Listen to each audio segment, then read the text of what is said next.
right. Hello, good to see you, Tom. I know Amanda's been waiting, sitting there for quite a while. I'm super excited about tonight. I'm regretful that I did not have more time to prepare, because honestly, this was one of my favorite topics to discuss. But I'm going to be going ad lib most of tonight. But I know with my trusty companion Robert. Hello, good to see you, Mike and Manda. I finally got it all straight. Beowulf, Mike, Necromantic DM. I am all good. Hello, William. Good to see you as well, my friend. It's going to be a good evening. Going to be a very good evening. It'll be a fun talk. Absolutely.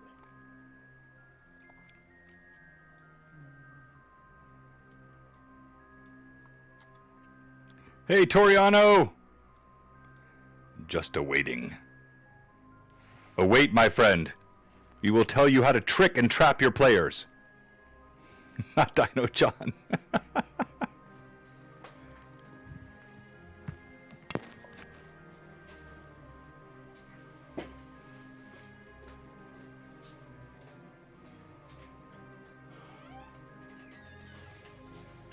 So how's everyone doing? John stepped away for a moment.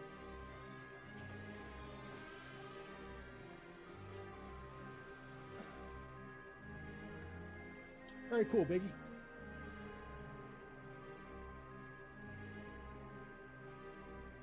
Poison the dip.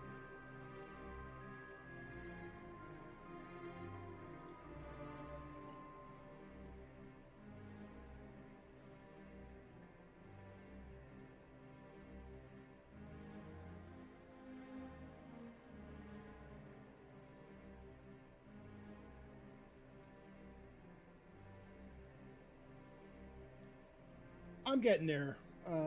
Yeah, getting there. Just a little, still getting tired at the end of the workday, but, you know, getting better. Thank you.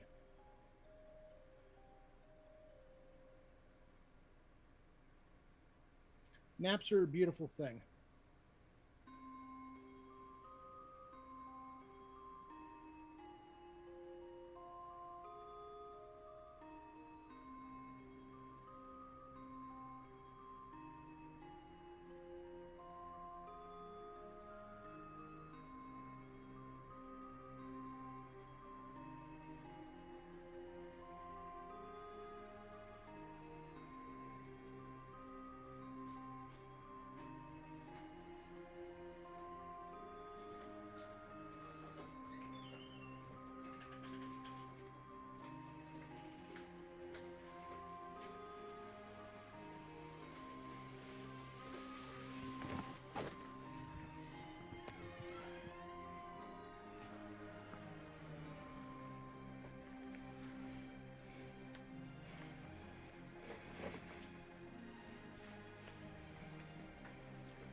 All right.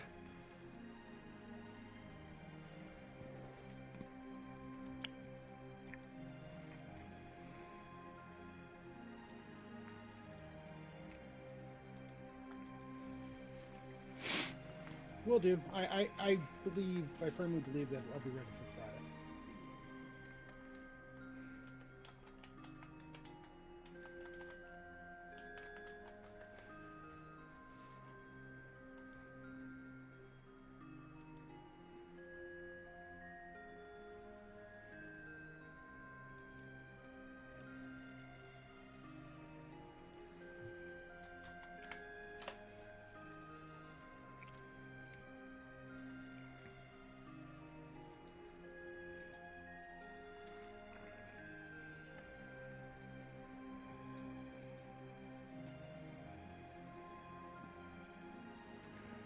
I appreciate that.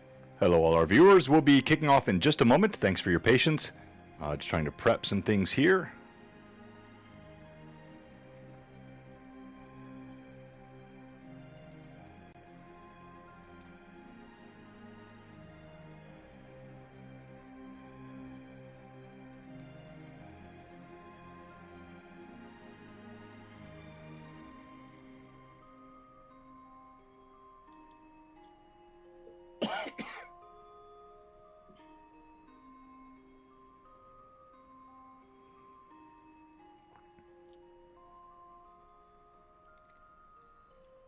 as we're waiting and getting ready to start. If you have a favorite trap or trick that you have seen, go ahead and pop that in the chat. We can talk through that as we're getting ready to kick off here. Hey, Cameron. Good to see you. Hello. Everything but plain, Cameron.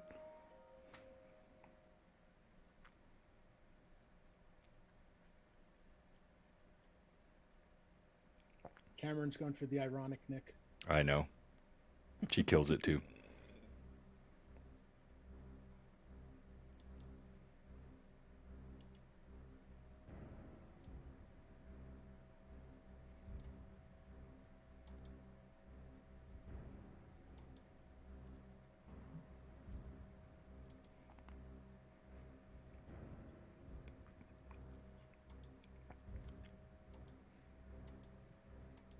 Evening, Patrick. Good to see you.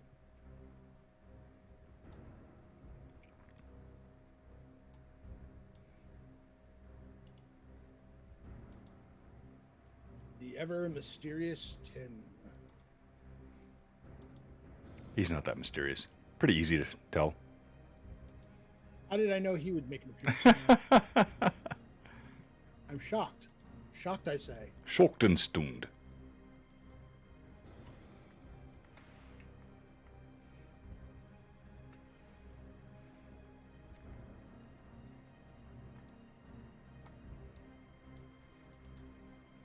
All right, here we go. 3, 2, 2, 2, 2, and 1. Blue Box kicking off with episode 80 of LMA Traps and Tricks. Joined tonight.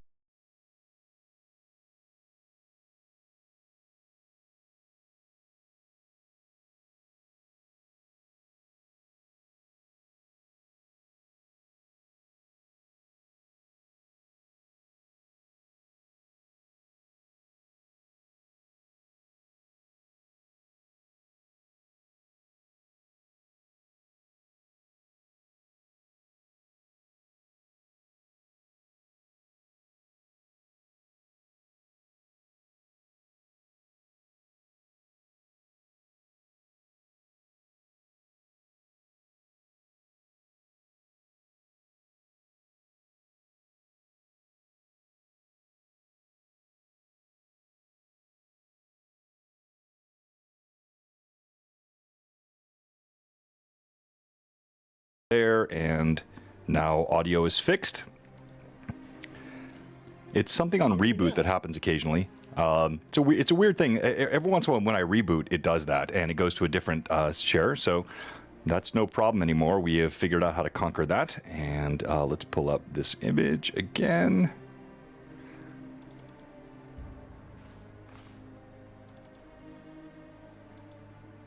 There we go. All right, welcome tonight to Blue Box. We're talking tricks and traps. And it's going to be a fun conversation. I want to talk about some of the things that you've seen in game and how, as a DM or a player, to deal with tricks and traps. And we have had many of those that have happened in game, but all of us have heard stories, read books, and seen things which influence how we evaluate these opportunities to have a little fun with our players, or as players to have a little fun with the game. Yes, tonight I am wearing a dress shirt because I just came up from work, and as soon as I'm done with this, I'm running back up to more work tonight, so I'll be a late night tonight for your friend DM John, but I am so glad to be with my friend tonight, Robert. And Evelyn is still driving back from her vacation, so she was going to be with us tonight, but she can't. But keep her in your thoughts, and she and Terry will be back with us on Tuesday night as well. Sunday we'll have Monster of the Week happening, run by Thomas, and that will be a lot of fun. But again, tonight, just Robert and I and a handful of folks on the chat tonight talking about traps and tricks. Gets hard to say. Say it 10 times real fast, Robert. Third time's the charm. Exactly. All right, so let me start with this. So we talked about this a bit last week in terms of building a game world and a campaign. I think there are 3 or 4 critical elements. You got combat, you got role play, of course. Those are the 2 principal elements of role play in D&D. But then the traps, puzzles, tough things for the players to figure out. I love having those moments in the game where the players have to, it could be the typical sort of step on the pressure plate and figure out which ones match up. It could be the let's go really old school, Robert. Do you remember one of the first? You're old enough, like me, to remember one of the first things that were put in the graph paper elements for a trap for players. What was the most fun thing you could put on graph paper for players? On graph paper. I'll draw it right now. You'll see the artistic skill or lack thereof. Markings for traps, but I mean, false floors.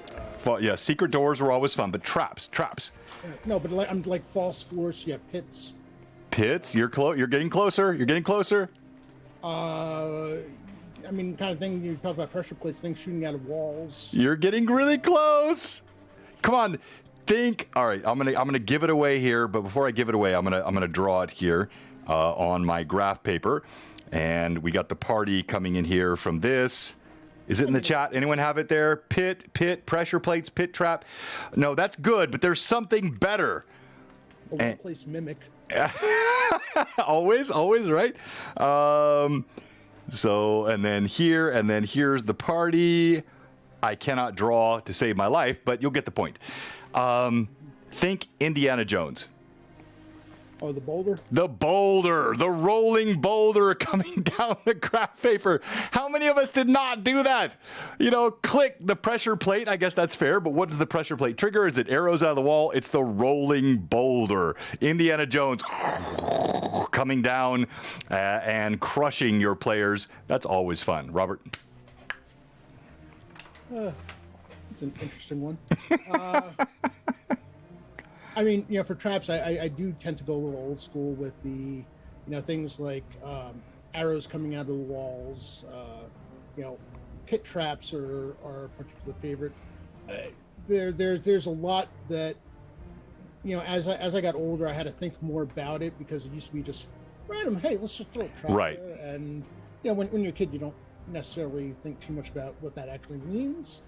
But there's a lot of good ones, and of course, having doors that are trapped, treasure that's trapped, magical traps are a fun one because sometimes you want to make sure that the wizard has something to do.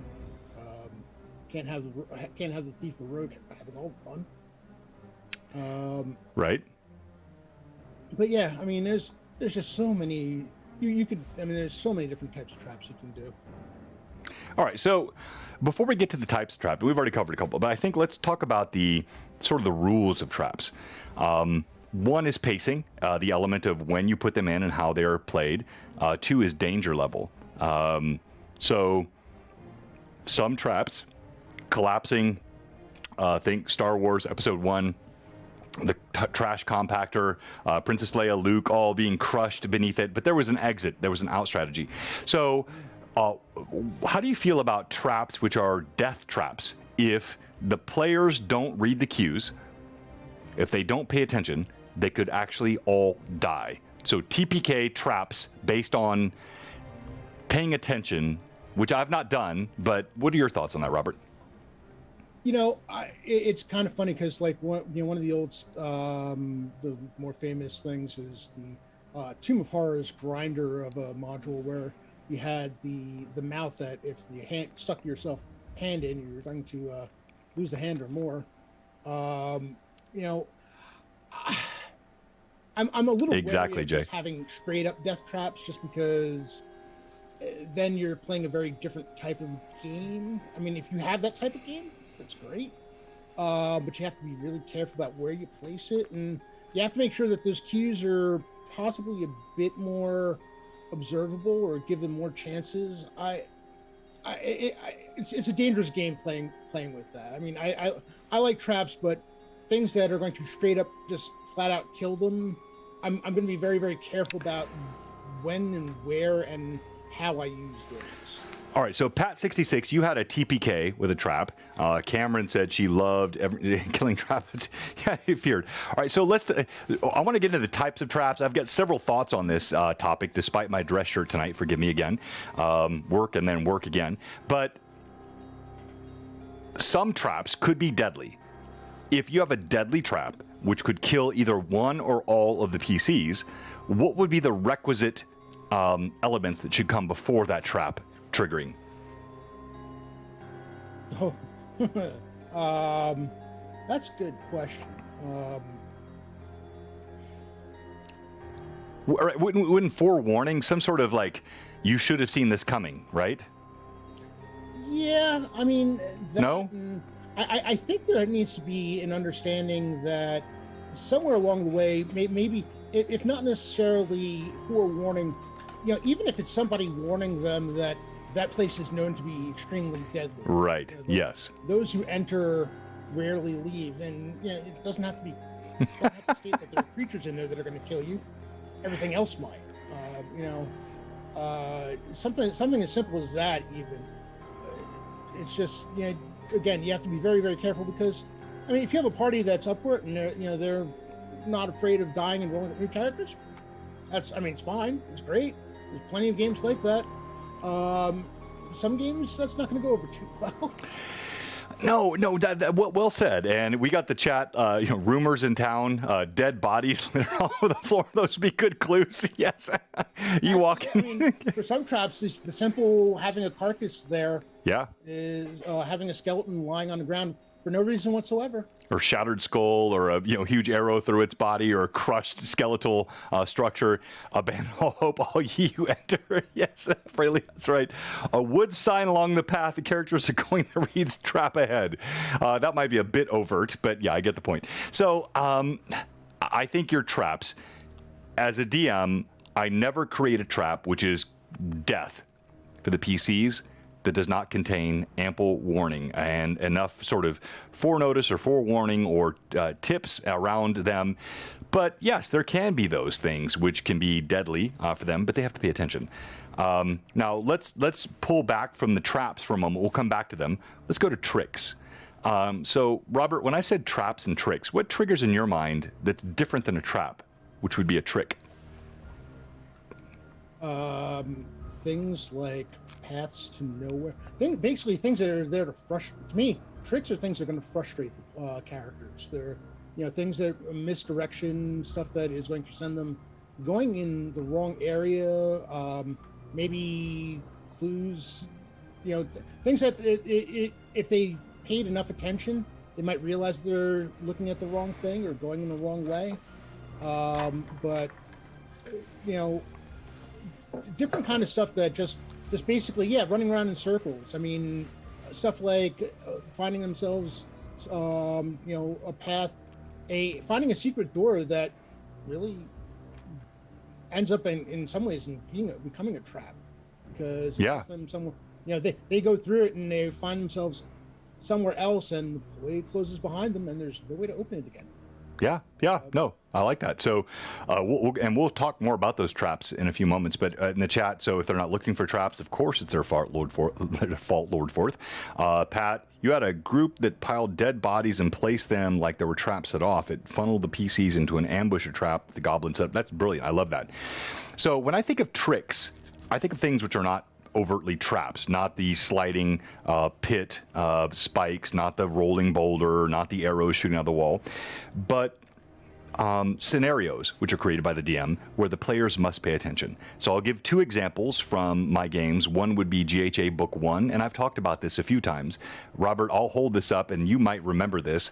What was this trick by the DM? Does this ring a bell? Vaguely. It was a PC death, Millie. Oh, it was Millie's death.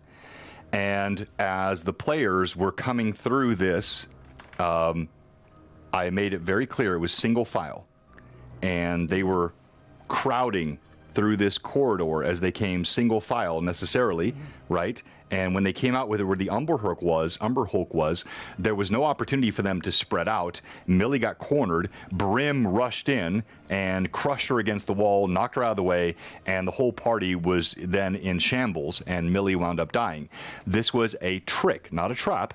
It was part of the game where I was giving cues for the players to listen to. If they missed them, then there's a consequence. Not necessarily a trap, but a trick. Thoughts, comments, chat? Mirror room, yes, is a trick. That's a good point. Yep.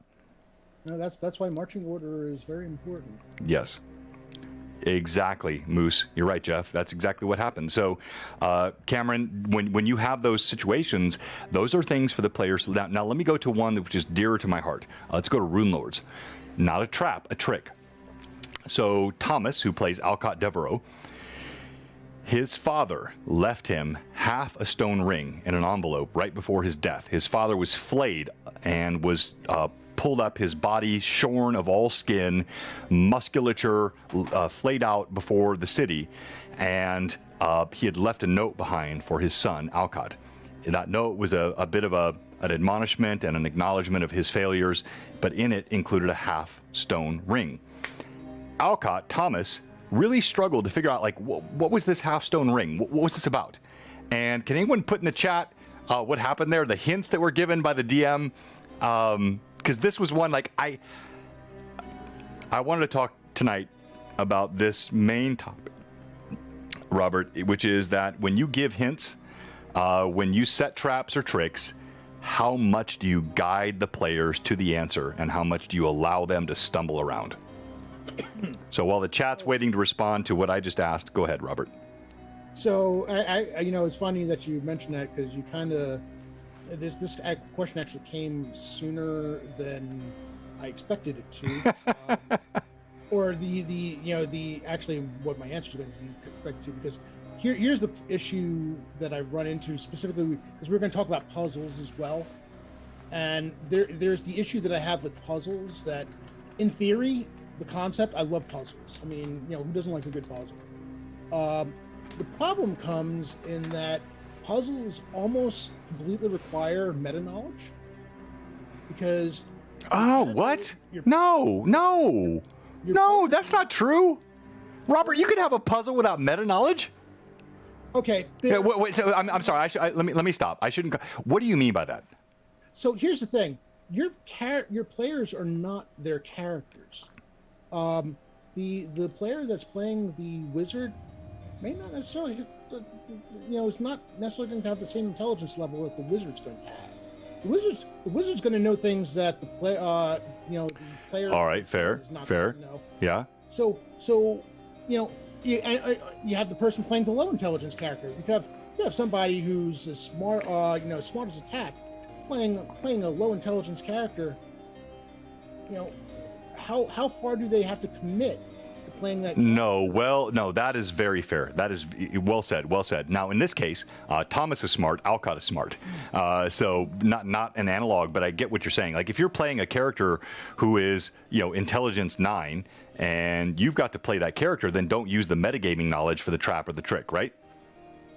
Yeah. Well, I mean, there's that, but there's also, how long do you mentioned how long do you let them stumble about? Well, if a character's playing, you're playing a character that is supposed to be, brilliant, absolutely brilliant.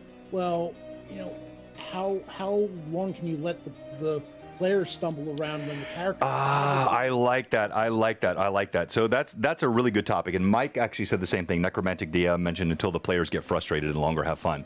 And I have watched that very carefully in some of my games. So let's come back to Alcott. So the trick there, not a trap, was this ring, half ring, was left to him by his father. When he next met his mother, a widowed mother, in their mansion, the Devereaux mansion, she held a brooch close to her hands and up against her chest, and she tapped it repeatedly. In fact, if you go back and watch the streams, you'll see it got so annoying to Cade, who was sitting here. Cade was like, "Stop tapping that brooch!" And she was tapping the brooch, and then she said several times, "This was the last thing your father gave me. The very last thing he placed in my hands." And I kept, as a DM, I was tapping the brooch, and I said that like 3 times. So whether you're meta intelligent or not, the player should go, Mother, might I look at that brooch, please? And the other half of the ring was on the backside. Would have given him the ability to control not only Walmond, would have given Walmond extra abilities and would have given Alcott extra abilities. He never found it, never got it, missed it. As a DM, are you okay letting your players miss the tips? That's important, because if everything is hand-fed, spoon-fed to them, then it's no fun. I think tricks and traps should be sometimes missed by players. As a DM, I try to do everything I can to make it clear. Tap, tap, tap. Last thing your father give me, ever, ever, ever, over and over and over again. And he missed it. And even Thomas will admit that. He knows he missed it. But that, to me, is a fun part of the story. I mean, again, that's where the struggle comes in. It's like, okay, Thomas, and for whatever reason, in the moment was oblivious. I mean, it happens. It does. Yeah. Is his character, is Alcott going to be that oblivious? I mean, and it's possible that Alcott was going to be oblivious in the moment too, but okay, that's where that's where I struggle with it. No, Robert, that's really good. So let's jump into that a bit deeper. So what you're saying is, on a meta level, if I need to sort of dumb down, if you will, that's a little easier, all right? If I'm a really smart person, I'm playing a intelligence 7 half orc or whatever it is, then I can pretend he doesn't notice. But if you're playing a wizard with an intelligence of 22, and that equivocates in the old school D&D, that would be 10 points per point. So that'd be an IQ of 220. We're talking like genius level past Einstein at a 22 intelligence. If you're playing that wizard, so do you feel like the DM should then give an extra hint or extra clue to that player beyond what the player might know? Robert, can't be heard well? All right, hang on. Let me check the volume here, and I'll turn that up. Make sure it's max volume. Yeah, you're good. All right. Talk on, Robert. I would say at the very least an extra hint. I mean, again, here's the other thing. How critical is it to the story that they get? Because the last thing that you want to do, really, the last thing I'd want to do is have something really, really critical to the characters and story not happen because the players missed something that their character really should have picked up on. Again, going with and it doesn't necessarily have to be the super intelligent. It could be a matter of lore, something a character, their character would have known just as a lore thing, or if it's something religious, if it's cleric or something that they should have known. Just it's really hard for me to leave something like that to chance. One way to mitigate that is either additional clues. You might need to make might need to have to make a roll eventually. I mean, as much as you want to let them figure it out, it might come down to a roll, and I try to avoid rolling for stuff that they would know, but in this case, I might consider it. Or there may be an alternate way for that to come about. A way for them to come back to it. All right, so you hit a point I had on my notes for later, but let's go ahead and move that forward. A critical element of how you should handle traps or tricks is how critical they are to the story, right? Yeah. So Thomas missing the ring was not preventing the campaign from moving forward. It was simply an augmentation or a power that he did not receive. But like a secret door, if they miss the secret door or they don't trigger that trap and get through it, and now they can't get to the end game, as a DM, you have to build your game to understand the consequence of the miss on the trick or trap. And I think that's something that's critical for all DMs, and that's kind of what you're referring to, is if it's something they can miss or fail on, but it doesn't stop them from moving forward in the story or the game, okay, that's one set of consequences. If you're going to set up a trap or a trick which requires them to succeed to move forward, then you as a DM need to be more prepared to help them through that process, right? Yes. Agreed. So Pat said you start with a small or simple puzzle That's easy to describe. Then you slowly ramp it up as they grow. Yeah, that's true. You can teach your players how to do it. Well done. Thank you, Cameron. So everyone's agreeing. So back to the intelligence. You got a chance to vote here, and so far 9 of you have voted. And the question was, should the DM increase clues for intelligent characters? So at a meta level, if I've got an Alcott who's a wizard, should I be giving him maybe via text or Discord some things that a Cade might not be picking up on in the game? Or should I expect Alcott to play that? So far, we have 1 yes, 0 no's, 10 sometimes. Still a few seconds left on the vote. Curious to see what everyone says. I also don't want to single out intelligent characters because there are things... Could be like wisdom. Oh, wisdom could be a huge part. Or if it might be a racial thing, depending on something of dwarf related to. Yeah, exactly. It's which will normally come back to perception, right? So like dwarves see secret doors, or woodwork, or elves see something in the trees, those sorts of things, right? Or even when it comes to like figuring out riddles, if it refers to something that If it was a dwarven riddle, a dwarf might have a better chance to have heard it before, or something familiar. There are different ways. I don't want it to be just intelligent is the only differentiator. Yeah, so that was just one example. Sure. Perception typically is influenced by intelligence, but wisdom is critical as well. And then certain racial bonuses could be important, or even charisma bonuses, depending on the types of things. Typically, strength won't play in unless it's sort of overcoming, pushing the boulder, or dexterity rushing out of the way of the boulder. But it's normally going to be those more knowledge-based wisdom, intelligence, and even charisma, which could influence trap perception and, of course, racial bonuses as well. In the chat, let's see. Your druid could note lots of things. Yes, arrive with the natural. That's very true, and we've done that, Cameron. So in fact, I think it was Evelyn's druid, Alora, that saw the horse off in the distance a couple of sessions ago, and we like using the druids in that way. That's super fun. What else do we have here? Dwarves knows oddities in the stonework. That's right. Elves have the ability to see things which are secret as well as dwarves. And so you have a passive perception bonus, which I do roll. And passive perception, Robert, explain that for our audience. If anyone doesn't know, what's passive perception? So passive perception is basically they don't have to be actively looking for it. I kind of liken it to the notice something out of the corner of your eye. You just something doesn't feel, something feels like you need to stop and wait. There's something here, and they may not realize it immediately, but quick, as soon as they, if their passive perception's high enough, they're going to notice it. I tend to like to give them a little bit of role play for it, but it doesn't require them actively looking. Well said. And, come back to the racial bonuses, whether you're a dwarf or an elf or something else, you may have the ability to see things without actually saying, I check for traps or I look for secret doors. You might just have that capacity to see those things. The dwarf might, without even studying for it, see the oddities in the stonework, the mistakes or the strange patterns in the wall. And these things can be done by passive perception.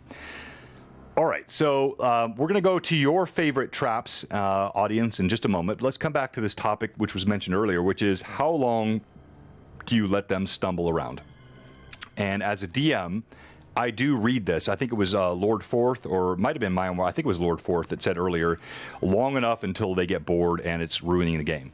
As a DM, I'm always wanting my players to have fun. So to me, if it gets to the point where it's just falling apart and they're stumbling around and we've wasted an hour and they're not enjoying it, then I will do something else as a DM. But generally, I do like those moments where it can be combat. Yeah, 15 to 20 minutes. Actually, I wanted to pull this up, Patrick, and I didn't. I'm thinking in the Rune Lords campaign, well, there have been several in GHA campaign, but in the Rune Lords campaign, there was one where there were these columns, and they had to put a coin in on one side and a coin on the other side, and it unlocked the columns, and they spun, and the trap. I think they struggle with that for like 20 minutes, 30 minutes as a party. And as a DM, I just sat there quietly. I was biting my tongue. Robert, I wanted so badly to give them hints, but I had given them enough. And when you feed it to them, the joy is lost when they figure it out. In this one, and I'll pull this up, maybe I'll post it on my Discord, you guys can check it out. So this moment when they figured, I think Cade was on one side and maybe Alcott was on the other, I forget who, and they put the coins in the 2 slots and the pillar turned, the door opened, and there was like this rejoicing, and everybody got excited and they were so happy and they were shouting and high-fiving each other. That doesn't come without the stress and the pressure. If I spoon feed it to them, they don't feel that joy. So this is like my thing as a DM, even the combat, like I want people to feel the joy when they overcome the combatant, when they overcome the enemy. When you conquer the trap, it should bring a sense of, huzzah, we did it, because it's difficult. Thoughts? Oh, I mean, I agree.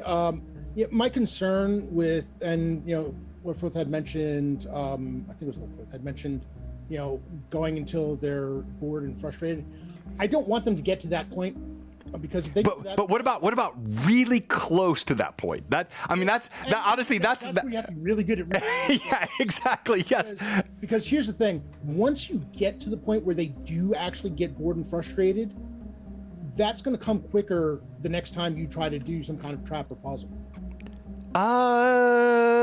No, I'm going to disagree.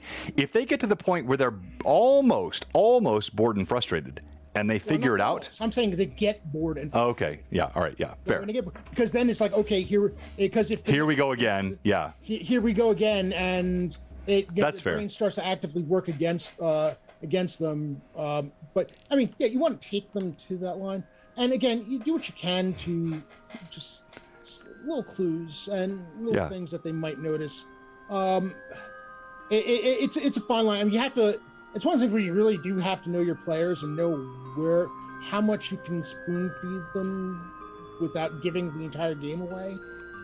Yeah, that's right. And sometimes a lot of it is making sure that you're taking a look at this yourself and saying, okay, I know how this works.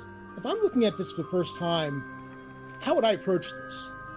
Because I think sometimes there's a danger in putting a trap in, and well, the answer sounds rather obvious, and it's like, well, okay, there's a slide here, slide.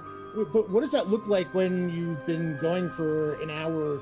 You're not fresh. You've been going at it for an hour or two in the game, not the trap itself, but in the game, and then suddenly you're faced with this thing where you're having to just change the way you're thinking, and is it as obvious as you think?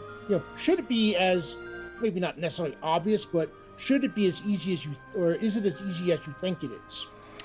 Well, I've bumped into that quite a bit. And to me, as a DM, I like pushing my players to pay attention. And I sometimes wonder if let me put up another poll. We have pretty much everyone on this stream is someone that has watched us here on Blue Box quite a bit. Thank you, everyone, for being on with us. We got 40 folks hitting. So does John... By the way, Patrick just brought up a great point. All right, go ahead and read that. Sometimes make the trap change to allow the players to make it happen. I do that all the time. If there's a trap and the players come up with some brilliant plan and it wasn't exactly how the thing was supposed to work, hey, never let what you had planned get in the way of a really good player idea. No, and that's sort of DM 101, right? I think hopefully we all agree on that. I've had that situation where if my player comes up with something I didn't think about and it's super clever, I'll be like, and yes, the door opens. You have to do that as a DM. When your players come up with something super clever and fun, that is absolutely the right play.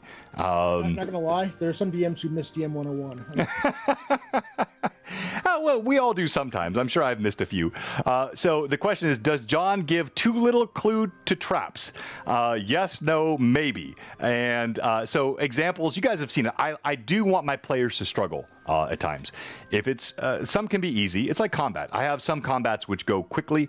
The players, they dispatch with the enemies in 2 or 3 rounds. They feel good. Others which drag on.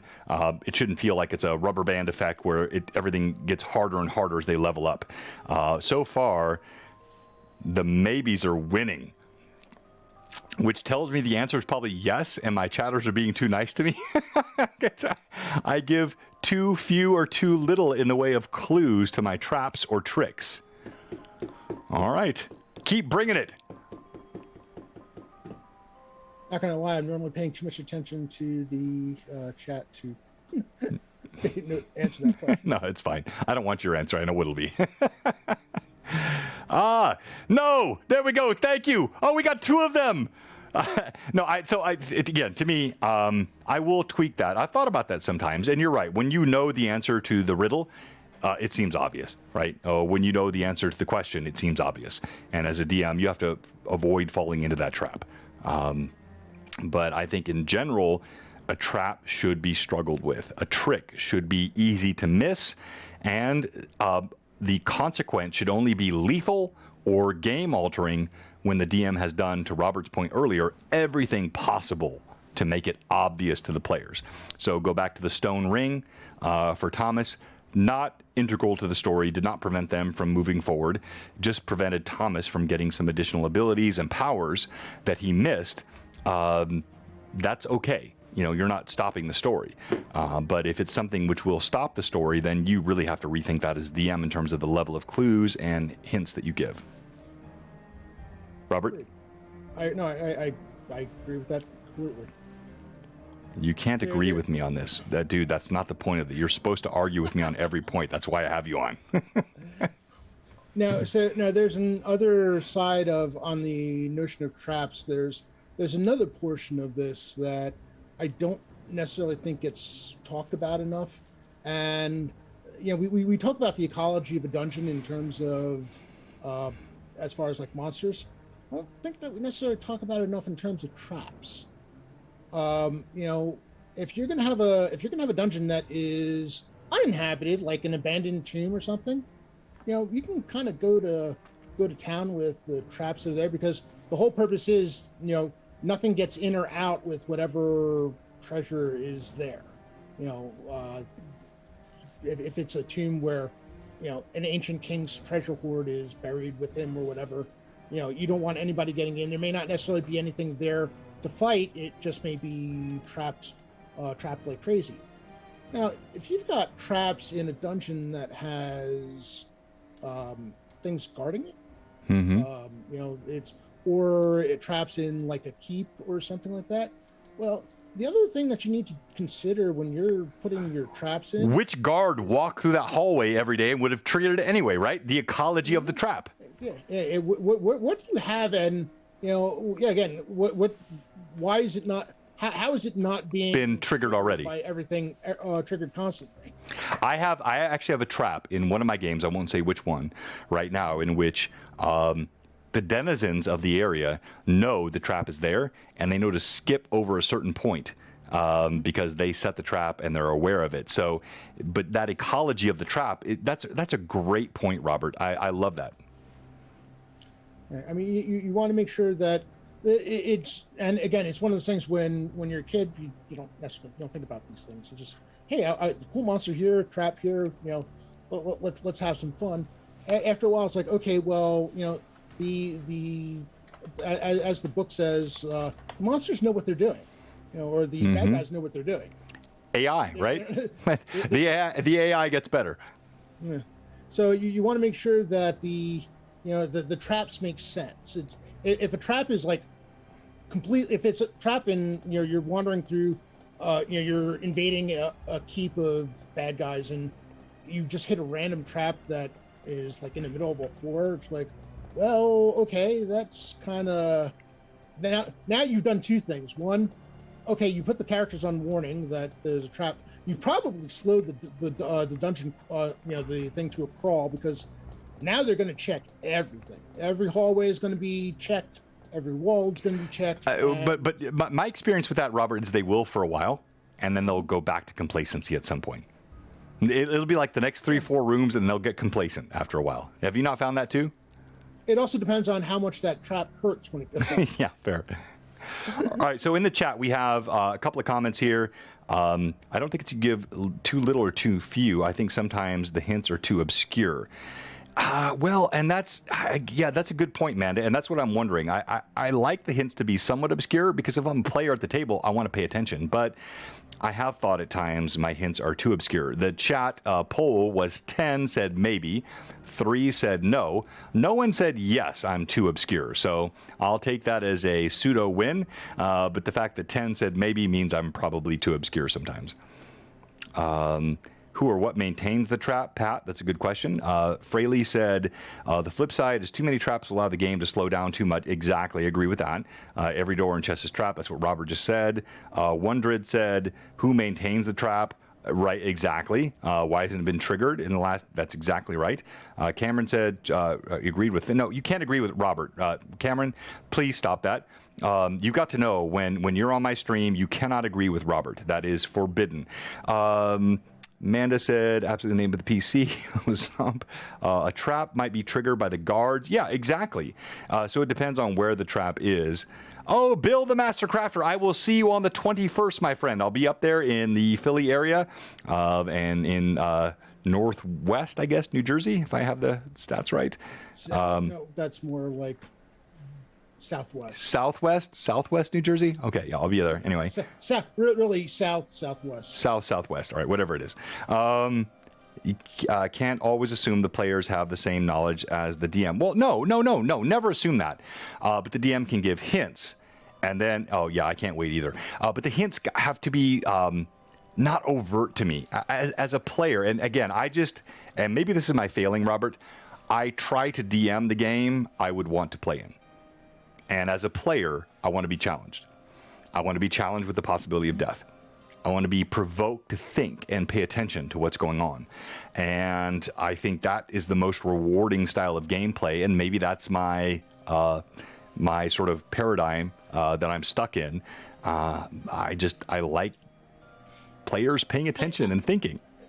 No, I mean, honestly, as a DM, you kind of have to want to run a game that you'd want to play in, because if you're not, how are you going to be motivated?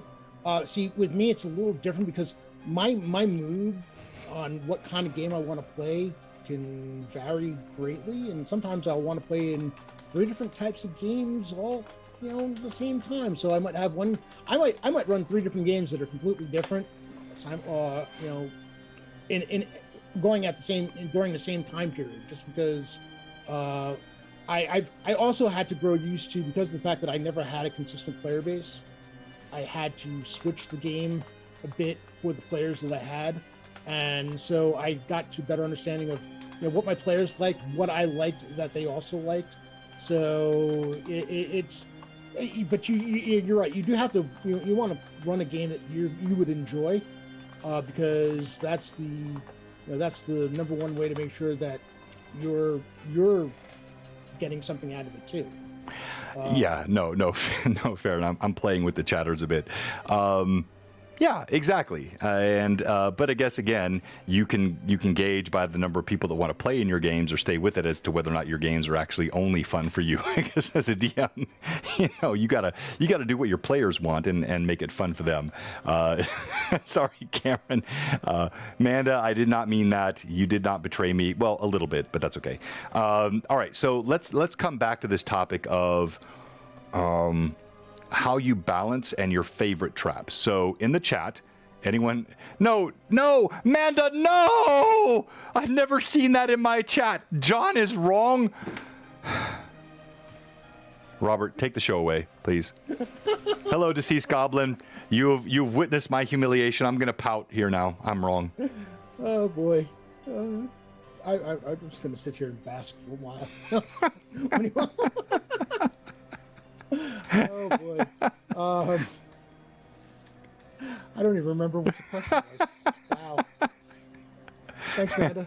All right, 50-50. I'm only right half the time, Pat. They're turning on me. They are turning on me. All right. So this is fun. Let's kind of close the thought off with your favorite traps from memory. And I want to open this up to the chat. Somebody put in the chat a game you either ran or played in. where a fun trap or trick, I've given a few examples. Maybe you have one you could use as well, or maybe in a book that you've read. We remember a really cool trap or trick that was written in the book. And pop that in the chat. Let's talk about them. Thank you, Jeff.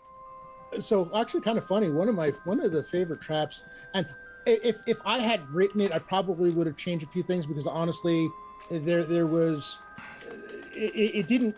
The players came creative ways to get through it, but it was kind of a puzzle, sort of a puzzle trap. It was the Friday night group. They came into a room and it was a throne room, and the room was basically colored tiles, and there were two colored tiles, and then there was also a set of colored tiles, a different one that went all the way to the throne. And as it turned out, depending on which tile they stood, it depended on what alignment they were. And if they didn't match the partial alignment, I think one was chaotic, one was lawful, and then neutral could go straight to the throne. They'd have to roll save and throw, or something would happen to them. Now, the effect would be a temporary loss of one of their stats. Like I think it was like a -2, -3, and it took them a while to figure out what was going on. I don't know that I don't remember if they ever actually figured out that it was alignment based, but they decided to come up with a creative method of this is where they started becoming a recycling company. They went and got all of the orc and goblin bodies in the room that they had just cleared out and spread them along the floor so they didn't have to actually step on the floor to get to the place they wanted to go. Nice. So yeah, it was a. I wouldn't know necessarily. I probably would have given a couple more options in terms of what triggered the different ones, but they found a creative way around it and got to where they needed to go, and there was a lot of amusement that came with it. I like that. That's super cool. So fun. And in the chat, we've had a few other ideas here. Let me pull this one up here in a new tab so it can be seen. So Bill the Master Crafter said, how about a door with holes in it and ear seekers? Always a nasty concept. Things squirting through the door. Tonight the player brought chickens. I love that. Bring chickens along. Yes, exactly. Always fun to have the ear seekers. What else have you seen? I love Robert's goblins on the floor to get around the traps. What other thoughts have you guys had on ways to avoid or create fun traps for your players or tricks? Let me see. I can come up with another one. I do this all the time. I'll give hints to my players about things that may happen, and they have to pay attention. Maybe somebody in the chat can remind me of one. I've done several of them. Go ahead, Amanda. What's your good trap? By the way, there's a reason why back in the 1E2 days, every party worth their salt had a 10-foot pole with them. And so this image here, what does this remind everyone? Go outside of D&D. Think Star Trek. What does this remind you of? Star Trek II, Wrath of Khan. Wrath of Khan. Yes, exactly. That is stuck in my brain as a kid. Literally, it is. I will never forget exactly Star Trek Wrath of Khan. That sucker, Ricardo Montalban. That was awesome. All right, so Khan. All right, so what was the trap, Manda? I'm still waiting. Your good trap. You played a wizard, so... who lived through the 1E days knew better than to put their ear or any other appendage next to a hole in a wall. An appendage or an orifice? Orifice, any body part. An appendage, like that's the hand's less dangerous than the orifices, right? The nose, the ears, what others, anyway. Until the poison dart shoots out and gets you in the hand. Exactly. So what about the precursor? So hang on, the chat's blown up here. So when the group enters into a room, describe it. There's no way but a table with an hourglass on it when the sands are running out and 2 buttons. Okay, yeah. So that's tension. Tension is important. Timing can be important. I like having a timing sometimes on the traps where the players feel the urgency. Jeff said his favorite trap is a rope next to a castle door. You can't open the door, but pull the rope. The bell rang twice, then came crashing down from above. and killed 2 players. So you pull the rope and the bell comes down. The bell itself is the trap. That's kind of fun. You can hear Josh laughing. Yes. Playing fetch with a dog and then sending it running down the hallway. That's a different kind of trap. At a room where paintings moved and based on the actions of the players, they would attack. Very cool. Very cool. I played a wizard that would cast Magic Mouth on my pouch. No thief was able to steal my pouch. Caught a few of them, and I love that. That's fun. Why'd you say "ugh"? Star Trek, Red Hulk. Don't say "ugh." Star Trek is still fun. Good stuff. I actually like Strange New Worlds. I've enjoyed that. That's kind of a fun. It's the closest thing I've seen to the original.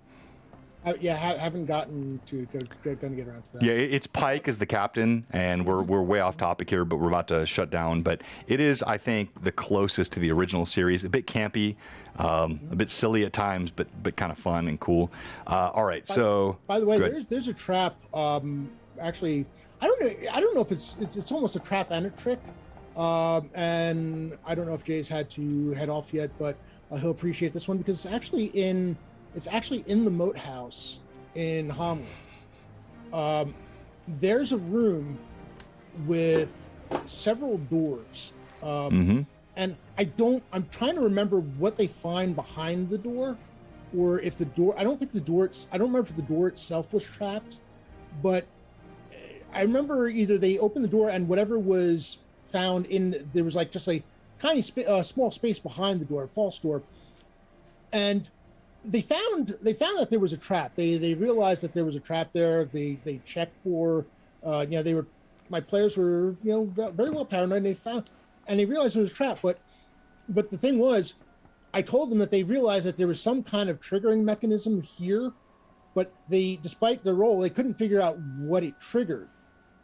So they decided to try to take apart the triggering mechanism. They rolled for it. I let them do it. Still couldn't figure it out. It just kind of went to nowhere.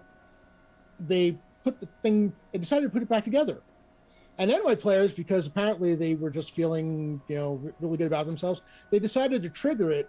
And it turns out that the trap wasn't local. It was like 3 rooms away, a portcullis falls and basically traps them in, traps their escape from that area. So they have to go deeper, because they can't go out the way they came in. I like that. Which was I thought that was one of the more interesting traps that I had seen. Yeah, very cool. I do believe it's the area. I do believe it's around the area with the duels. It is around the area with it's a fall store. That's exactly right, and it's a super fun trap. And Amanda finished her comment with the sand, which was to say that they will when the sand runs out, nothing happens, but they will push the buttons, no doubt, on the trap and keep resetting the timer over and over again. I do like Jeff's comment. Moose said the best trap is to leave a copy of Tim's crit tables on the ground for the players. That is always a fun kind of trap. Mimic tacos. That is a good one as well. Hello, Vancouver by night. We're wrapping up the chat here. We're going to be on Rating J in just a moment, but thanks, everyone. And yes, all the coins you find in mimic eggs or like different coins. We've had traps with coins. That's a great idea, Vancouver by night. Maybe certain types of coins are you can gain them and secure them. Others have associated curses or traps. Go back to Wheel of Time. Anyone remember the Lost City? Padden Fane was going through it, and it was Matt, I think, Matt Cawthon, that went inside and touched the dagger, and he pulled the dagger out of those lost artifacts inside the ancient city and was cursed by the darkness, which then, I'm giving spoilers, but this book is very old, so hopefully no one's ruining their reading, was cursed by that and stricken by Padden Fane and heard the Dark Lord in his head for the rest of like the 8 books that come after that, or 9 books actually that come after that, I think. Yes, gold bugs. The coins are poisonous. That's always fun. That's right. One of the fun things, and going back to the tricks idea, is having the item that really doesn't do anything, but just it's so odd for, it's the item that doesn't belong, and having some fun. If you want to have some fun with the players, have an item that really just, why is that there? There's got to be a reason why that. Yeah. Exactly. It's always fun if you would get used to the list of blue box commands. Oh, yeah, sorry, I'm reading my own chat commands. You can have, so when Cade and the party was in the Arcrists, the White Dragons lair, they were so scared of that pile of treasure. There were no traps on it, but they were so scared they barely touched it, which is always fun. But cursed items are a fun way to do traps. So I had early on in one of my family games, my son was probably 9 years old at that point, and he was playing a dwarf by the name of Sledge. Can you guess his last name, Robert? Hammer. Well done. So Sledgehammer, which makes sense for an 8-year-old with his dwarf, and Sledgehammer found a ring. And of course, the 8-year-old Sledgehammer does what? Puts said ring right on his finger. Said ring was a cursed ring of the awful, Offal. He actually then began to smell like a sewer. His finger turned black, eventually rotted off, and as long as he was around anyone, he smelled like he was a latrine, which was quite traumatic for my 8-year-old son. Might explain some of his pathology today. No, I'm teasing. But it was kind of fun. Go ahead, Robert. We had a cursed item that actually wasn't a cursed item. It was actually a trapped item, a magically trapped item in our Friday night game. That it was. Banda Toriano, maybe remind me. What was it? Was it a piece of armor, or was it a cloak, or something that the wizard decided to try on? And as it turns out, he had cast detect magic on it. And there was a slight trace of residual magic. And it turns out that it was a robe that had magical dust on it that caused the wizard to lose all his hair. So, we have a wizard who is... A bald wizard. No, completely hairless. All of his hair fell out. So, yeah. I like that. It's... It was a lot of fun. Everybody got a good laugh at it, and just kept going with it. That's fun. All right, so Chaosic, I don't know what's going on with the audio sync. Maybe refresh. No, with John, the audio comes out 6 seconds later. No, that's definitely not on my end. It's got to be something with your. It's got to be maybe refresh your cache. At most, I've had millisecond delays, and I have all these things dialed in quite quickly. So I'm gonna guess it's got to be something on your end, my friend. No shade intended, but I cannot be 6 seconds off. I would know that for sure. All right, so as we conclude tonight, and I do need to wrap up. I've got a business call I got to jump up to, but thank you, Robert, for being with us. Thank you for the chatters. Great chat tonight, and I would just say, in conclusion, I think there are 3 elements of the human psychology that you're trying to really trigger as a DM. You have role play. Role play typically is going to hit the communication, the passionate side of human psychology, being able to connect with other people, tell a story. That is critical. Combat, it's the more visceral, danger, heightened excitement. Puzzles, tricks and traps create a more logical sort of a thought process that you have to go through. Hitting each of these as a DM rounds out the gameplay for your players. If it's all combat, it can get boring. If it's all role play, now some people are fine with all role play. That's cool. But in general, I find mixing these elements up give your players the most full experience and make the game more fun. And that's why I think traps and tricks are critical to great gaming. Mm-hmm. Final thoughts, Robert? And there is one more element that maybe make for another LMA, because it's an interesting question is how to handle it. The exploration being the other. Yeah, so I should have, that's the 4th piece, which kind of ties, I think, to the intellectual side. But yeah, so exploration, travel, combat, traps, role play, the core elements of D&D. And that's what you want to do. So we're going to raid Jay now, and I've got to run upstairs. Sorry for keeping this quick tonight. I would love to chat with you all a little bit longer, but I cannot tonight. And we're going to pull up Lord Gazumba. Final thoughts, Robert? Yeah, I mean, listen, you can use traps for a number of things, and in terms of heightening the danger if you want. It's also good for adding to that sense of danger. They don't have to be the main danger, but it'll you throw a quick trap in there that have it make sense. Get your players on alert. It lets them know that okay, no, there's danger ahead. We have to pay attention. I love that. All right, so I'm going to post here again, Robert, our Discord, and I'm going to ask everyone, go into our Discord. If you have fun traps that you've used in your games or as a player you've encountered, pop those in our Discord. Let's share them with the community. Let's make our games full of combat, exploration, role play, tricks, traps, all kinds of fun stuff. And Blue Box rating Lord Gazumba. Thank you, everyone. Have a good night. We'll see you back here on Sunday with Monster of the Week, led by Thomas. Robert, my friend, thank you again, as always. Thanks for having me, John. Always a pleasure.